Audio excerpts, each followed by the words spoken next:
Life is beautiful. The Theo Bros Podcast. Yo, how we doing? I am Mike Theo. I am Nick Theo, and you are listening to the Theo Bros Podcast, where you can count on daily wisdom to get your mind right. So you just had a baby, but I just did something much cooler than that. I just completed a 3-day fast. Wow. So give me the pat on the back. Tell me I'm awesome. Yeah, Dumbledore clap. So yeah, it was tough. It was tough. I've done one of these before, but for some reason, the beginning of this one was just a lot harder. I really like how you decided to do this when we weren't going to be together. Yeah. So I didn't have to deal with the repercussions of your bullshit of being hungry. Yeah, I was a Krabby Patty the first day. Thank God I was by myself. I only had Rocky, and Rocky was just... So Rocky took the brunt of it. Rocky gave me hugs all day long. It was sick.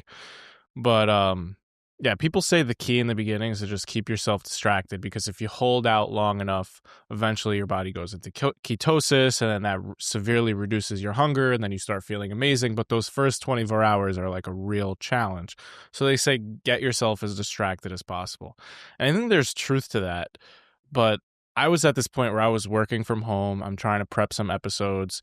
And you ever see the movie? You've seen the movie Inside Out. You know, There's all these characters of emotions. Yeah, we use it in our kindness workshop for Blanket Default. Yeah, so there was the anger guy who goes, he like lights himself up. Yeah, that was in my stomach like 18 hours into the fast, where I'm trying to work, and out of nowhere there's literally this little angry guy in my belly just screaming and grumbling. It was visible. It was like audible. Like I could actually hear the stomach like being angry with me. Yeah. And it was so distracting that I could not even distract myself. He took control of the command center. Exactly. Yeah, I like that. Yeah, exactly. So what I did was I stopped working. And I stopped trying to distract myself. And instead, I closed my eyes and I just went inside my body, like a body awareness meditation. And then something really weird happened. I started talking to my stomach mentally. Like, I literally had a conversation with this little angry man in my stomach. So you became psychotic? Yeah, I became a psycho, basically, and I told this little angry stomach that I hear it. I know that it wants me to eat. I know that it's looking out for my own good. I know that it wants nutrients and all this stuff, but I told it that we're committing to this for 3 days, and it needs to just trust me on this, and that it should just relax and just, trust me. And I freaking kid you not, in that moment, it stopped. It literally quieted. It was the most it was the weirdest thing ever, but I kid you not, my stomach settled.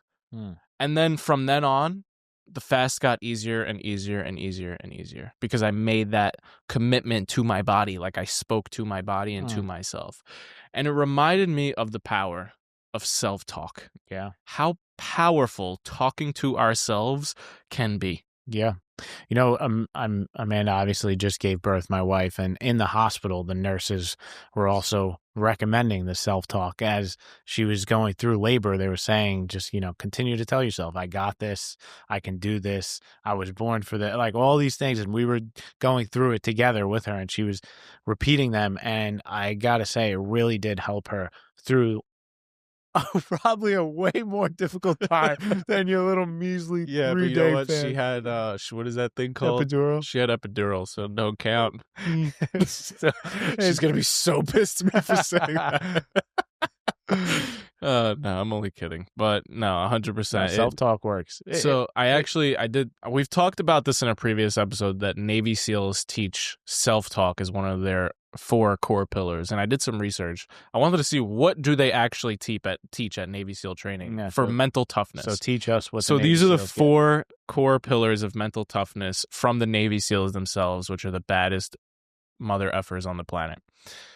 Number 1 is goal setting, but they specifically say segmenting. So breaking massive pain or stress into micro goals. Just make it to the next meal, just make it through the next minute, like narrowing down the next step, so that they just have to get through this minute, not all of Hell Week, but just this minute of Hell Week. And if you just get through this minute, you can get through the next one and the next one and the next one. Well, that is so true, because the smaller you make the finish line, the easier it is for your mind to get there. The further away it is, the more space you give your mind to like go insane. Yeah. So the second one is mental rehearsal, which they call visualization. So rehearsing success under pressure so the mind stays familiar with chaos. Basically, when they're in one of the things they have to do is lay down with the crashing waves, and they just stay there in the freezing cold water, and they're basically drowning in this freezing cold water for hours on end. Yeah. And basically they use their mind to visualize themselves in a different place while that's happening. Yeah. So it's the power of visualization. Another thing that the nurses told Amanda while she was in labor was, go to your happy place. No, that's exactly what they said. And they said, where's your happy place? And she said, on a beach in Florida. And she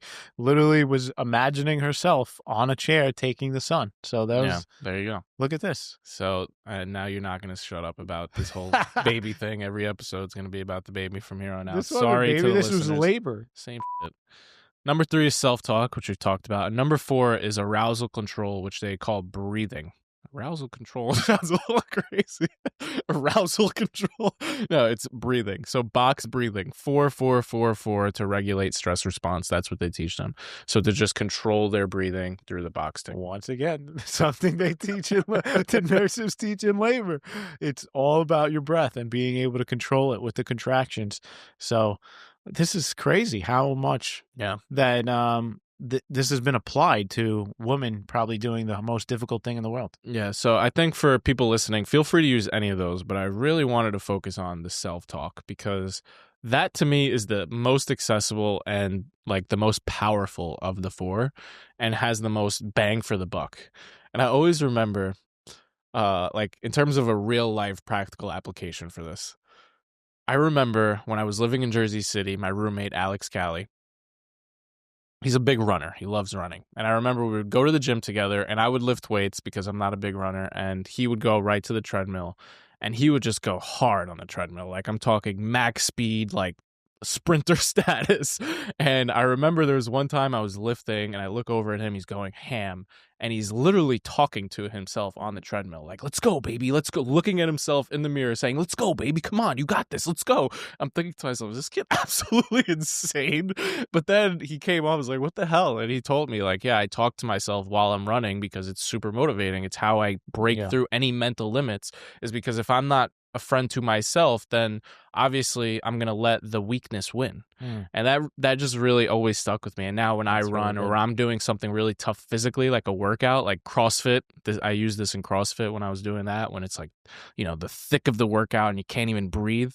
I literally say, let's go, Mike, let's go. And I talk to myself and it works like a charm. And you're right. And there's a power to going into third person, right? Not saying like, I got this, but you got this. 100%. Yeah, you're like rising into a higher consciousness, telling yourself. You found some science behind it, right? Yeah, so there's research from Michigan State from 2014 showing that third-person self-talk, aka you got this, Mike, reduces stress in the brain immediately. The amygdala, I don't know why I can't talk today. The amygdala quiets down and you stay calmer under pressure. Yeah, I completely agree with this. The ability to talk to yourself like you are your own coach and trainer is so powerful to drown out that voice of fear and the one that wants to give up and quit. And I think the best training ground for this is by like doing it during hard things. Like it's one thing to say, talk kindly to yourself throughout the day. Like that's so hard. Like first of all, who's going to remember to do that? And second of all, it's like the mental chatter is like not really, it's not as loud. It's not as loud and it's not as useful in that moment. But when you do hard things is when you're training your brain, like because there's so much emotion attached to that hard thing is when you can really start training that friend inside to be a friend. So I think the call to action for today is to purposefully do something difficult, like a cold shower or a really tough workout, or try to break a record with your running speed or running time, whatever it may be. Do something really difficult and then practice that self-talk. You got this, Mike. You can do it. Let's go. Whatever the hell it is for you. Or you might just already just be going through a difficult time in your life, whether it's, you're dealing with circumstances outside of your control with the health of a family member or whatever it may be. Let's go. Just do that self-talk to yourself in third person and tell yourself you got this. And if you don't feel like saying that to yourself, I'll tell you right now, you got this. All right. Well, thanks for hanging out with us. We love you. Peace. Thank you so much for listening all the way to the end. If you're new here, we share daily mindset motivation in 10 minutes or less. So if that's your vibe, hit subscribe or check out another episode right here.